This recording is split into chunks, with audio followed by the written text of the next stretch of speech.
expose and to unearth the corrupt practices of Tamil Nadu government in implementing the vehicle tracking devices in the public service vehicles for the safety of my mothers, my sisters, my children, my daughters and all women folks, all elderly, all children.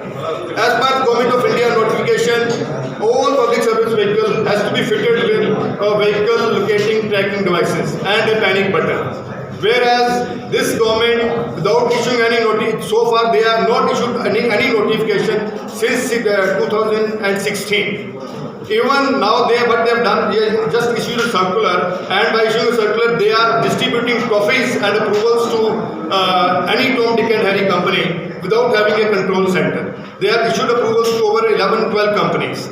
They do not have a control center. If you keep installing the boxes in the vehicles without having a control center, that means you have a vehicle, but without vehicle is without a petrol. So now this vehicle, you have around 4.5 to 5 lakh commercial vehicles where this has to be placed, public service vehicles. This can be a very, very big scam in the election year, and as well as compromising the safety and security of all women, which constitute around 50% of our society. And we in India, we treat a woman like Durga, like Mother Goddess. So we have to make sure that no one looks at them, no one teases them.